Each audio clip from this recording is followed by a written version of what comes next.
முழுக்க முழுக்க கதையில் வந்து கவனம் செலுத்துறதுக்கு பதிலாக முழுக்க முழுக்க ரத்தம் தெளிக்கிறது எப்படி, வன்முறை வந்து எப்படி ஈடுபடுறதுன்னு சொல்லி தான் இந்த திரைப்படம் ஆகட்டும், ராக்கி ஆகட்டும், எல்லா படத்துலையும் ஒரு பாலஞ்ச வீடாக இருக்கும்.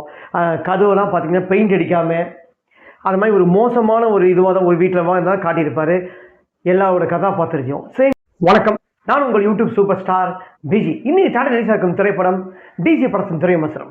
இந்த திரைப்படத்தை பற்றி மக்கள் என்ன சொல்கிறாங்க? இந்த திரைப்படம் ஒரே வன்முறைன்றாங்க, இந்த திரைப்படம் வேஸ்ட்டு, ஃபஸ்ட் டைம் ஹீரோ நடிச்ச திரைப்படமாக அது மாதிரி தெரியல, அந்தளவுக்கு மட்டமாக இருக்குது அப்படின்றாங்க. இந்த திரைப்படத்தில் அப்படி என்னதான் சொல்ல வந்தாங்க? இந்த திரைப்படத்தில் அப்படி ஏதாவது இருக்கா இல்லையா? இந்த திரைப்படத்தில் திரைவிமர்சனத்தை பார்க்கறது மாட்டீங்களா? அப்படி நம்ம யூடியூப் சேனல் மறக்காமல் சப்ஸ்கிரைப் பண்ணுறேன், லைக் பண்ணுங்கள், ஷேர் பண்ணுறேன். வாங்க பார்ப்போம். I don't ever slow up, no I don't take shit. I got no love for the fakeness. If you wanna play tough and wanna hate this, I'll always show up.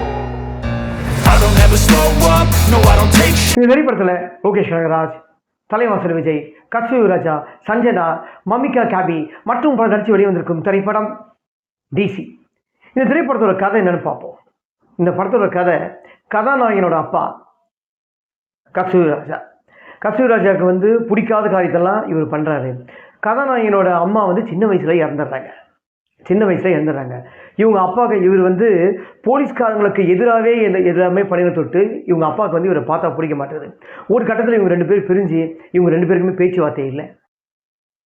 கதாநாயகன் எப்போ வந்து அவர் பேச்சு வந்து கொடுத்தா கூட அப்பா வந்து பேசுறதுக்கு விரும்பலை.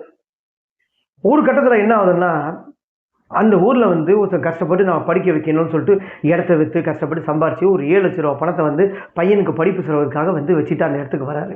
அந்த இடத்துக்கு வரும்போது என்னென்னா, போலீஸ்காரன் 7 லட்ச ரூபா வச்சுக்கிறத தெரிஞ்சு அந்த இடத்துல அவனையும் கொண்டுட்டு அந்த 7 லட்ச ரூபா பணத்தை எடுத்துடுறாங்க.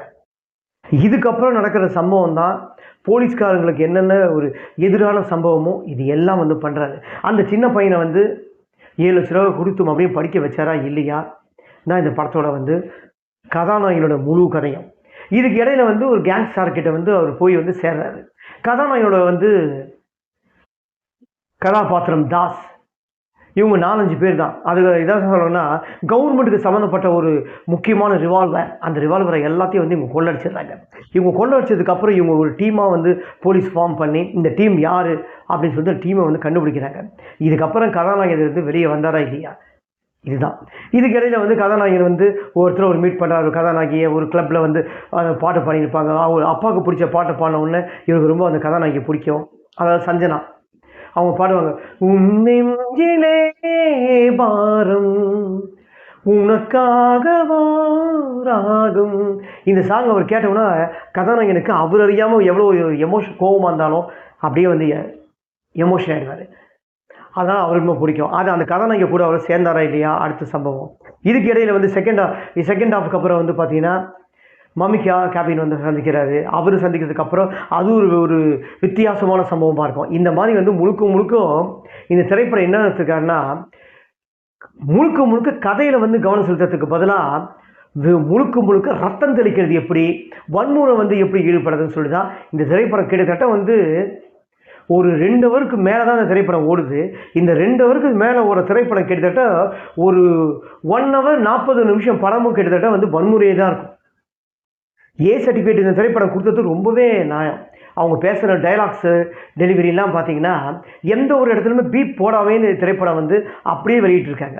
ஸோ அந்த வசனம்லாம் கேட்டாலும் அந்த வசனம் கேட்காம பசங்க வந்து பார்க்காம இருக்க போகிறது இல்லை. பட் இருந்தாலும் அந்த வசனம்லாம் பீப் போட்டு தான் பண்ணியிருக்கணும். அதெல்லாம் பண்ணாமல் ரிலீஸ் பண்ணியிருக்காங்க. குழந்தைங்களாம் தப்பி தவிர திரைப்படத்தை பார்த்தாங்கன்னா ரொம்ப கெட்டு போயிடுவாங்க. லோகேஷ் கனகராஜோட ஃபஸ்ட்டு திரைப்படம் கதாநாயகனாக நடித்து வெளியே வந்திருக்கு. சன் டிவி தயாரிப்பு, அதாவது கருணாநிதி மனம் தயாரிப்பில் வெளியிட்டிருக்காங்க. நல்லா பண்ணியிருக்காரு. கதாநாயகனை பொறுத்த வரைக்கும், லோகேஷ் கனகராஜை பொறுத்த வரைக்கும் அவர் ரொம்பவே நல்லா பண்ணியிருக்காரு. ஏன்னா அவர் டைரக்ஷன் பண்ணால் எப்படி இருக்குமோ கிட்டத்தட்ட வந்து writer and director Arun Matheswaran same அதே மாதிரியே எடுத்திருக்காரு. அவர் எதுக்காக இந்த மாதிரி திரைப்படத்தெல்லாம் வந்து எடுக்கிறாருன்னு எனக்கு தெரியல.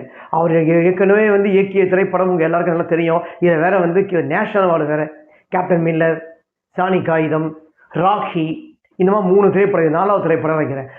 இந்த அவரோட திரைப்படம் எல்லாமே ஒவ்வொரு இதுவாக இருக்கும். கொஞ்சம் லைட்டாக இருட்டாக இருக்கும், ட்ரெஸ் எல்லாம் வந்து இதுவாக இருக்கும், மற்றவங்க போடுற காஸ்டியூம்ஸ் எல்லாம் அழுக்காக கருப்பாக இருக்கும். எல்லா படத்துலையுமே நீங்கள் பாருங்கள், கேப்டன் மில்லர் ஆகட்டும், சானிக் ஆயுதம் ஆகட்டும், ராக்கி ஆகட்டும், எல்லா படத்துலையும் ஒரு பாலஞ்ச வீடாக இருக்கும். கதவுலாம் பார்த்தீங்கன்னா பெயிண்ட் அடிக்காமல் அது மாதிரி ஒரு மோசமான ஒரு இதுவாக தான் ஒரு வீட்டில் தான் காட்டியிருப்பார் எல்லாரோட கதாபாத்திரத்தையும். சேம் இதுவும் கிட்டத்தட்ட அந்த மாதிரி தான் காட்டியிருக்காரு. அதாவது டிசி படமும் கிட்டத்தட்ட அப்படி தான் இருக்குது. அதாவது வன்முறை வைக்கலாங்க, வன்முறையே படத்தை முழுசாக காட்டக்கூடாது. ரத்தம் தெளிக்கிற சீன்ஸில் நல்லாவே இல்லை படம். தேட்டரில் இதை போய் சிலாடி, அதாவது இது என்னோட தனிப்பட்ட முறையில் கருத்து துறை விமர்சனம். ஆனால் அதையும் மீறி இந்த மாதிரி சீனை பார்த்து கைத்தட்டி பார்க்குற ஒரு கூட்டம் இருக்குது. ஸோ யாராவது இந்த திரைப்படத்தை வந்து பார்க்கலான்னா என்ன சொல்கிறதுன்னா, வன்முறை எனக்கு வேணும், ரத்தம் தெளிக்கிற மாதிரி ஒரு நல்ல ஆக்ஷன் படம் வேணும் அப்படின்னு பார்க்குற விருப்பம் இருக்கவங்க பார்க்கலாம். எனக்கு ஆக்ஷன் படமே வேண்டாம் அப்படின்னு சொல்கிறவங்க தேசிய இந்த மாதிரி திரைப்படம் போகவே வேண்டாம். அப்படி தான் நம்ம எடுத்துக்கணும். ஓகேங்களா? ஸோ இந்த அனிருத்தோட இசை பேக்ரவுண்ட் மியூசிக்லாம் பிரமாதமாக இருக்குது. ஒரு கல்யாண மண்டபத்தில் ஒரு பேக்ரவுண்ட் மியூசிக் கொடுத்துருப்பாரு, ஐயோ தாங்க அடிச்சு மியூசிக் ஒரே இது. ஆனால் இவர் எல்லா படமும் பார்த்தீங்கன்னா நிறைய ஒரு பெரிய பெரிய நடிகர்களை வச்சு எடுத்த திரைப்படத்தோட எல்லா படத்துலையும் ஒரே மியூசிக் தான் இருக்கும். அனிருத்தோட மியூசிக் எல்லாமே, அவரோட மியூசிக்லாம் கேட்டிங்கன்னா இங்கிலீஷ் படத்தில் வந்து சுட்ட மியூசிக் தான் எடுத்து போட்டிருக்காரு. அதாவது டிசி திரைப்படத்தில் நிறைய இங்கிலீஷ் படத்தோட பேக்ரவுண்ட் பிஜிஎம் தான் எடுத்து போட்டிருக்காருன்னு ரொம்பவே பக்காவே நல்லா தெரியுது. நீங்கள் பார்த்தீங்கன்னா தெரியும். சில பேர் அப்படியே அனிருத் மியூசிக் பார்த்துட்டு வாயை பிறந்துருப்பாங்க பாருங்கள். அந்த மாதிரி பிறந்தவனுக்கு ஒன்றும் தெரியாது. உள்ளே நல்லா கவனிங்க, நல்லா கவனிச்சிங்கன்னா அவங்க போட்ட வந்து மட்டமான மியூசிக் வந்து எதுலேருந்து சுட்டாங்க, எப்படி சுட்டாங்க, அது நல்லா பக்காவாக தெரியும். ஸோ இந்த திரைப்படம் வந்து பார்க்கணுமா வேணாமல் கேட்டாங்கன்னா நான் ஏற்கனவே சொல்கிறது தான், ரத்தம் தெளிக்கிற படம் எனக்கு பார்க்கணும், எனக்கு ஆசையாகுதுப்பா அப்படின்னு பார்க்குற ஆடியன்ஸ் யாராவது விருப்பப்பட்டாங்கன்னா இந்த திரைப்படம் பார்க்கலாம். மற்றபடி இந்த திரைப்படம் வந்து பார்க்கறதுக்கு உண்டான ரீசனே இல்லை. இந்த திரைப்படத்தில் கதையில் என்ன சொல்ல வந்தாங்க, என்ன சாதிச்சாங்க, ஒன்றுமே சாதிக்கலை. இந்த திரைப்படம் ஒன்றுமே இல்லை. அதாவது தம்மாஞ்சலிக்கும் போஜனம் இல்லாத ஒரு திரைப்படம் எதுன்னு கேட்டால் இந்த வாரம் ரிலீஸ் ஆன திரைப்படம் டிசி. யார் பார்க்க விருப்பம் இருக்கவங்களோ இந்த வாரம் தேட்டர் ஈஸியாக இருக்குது, போய் பணத்தை வேஸ்ட்டு பண்ணலாமா வேணாமான்னு பார்த்துட்டு உங்கள் கமெண்ட்டை ஞாபகமாக கமெண்ட் பாக்ஸில் கருத்தை பதிவு பண்ணுங்கள். வணக்கம்.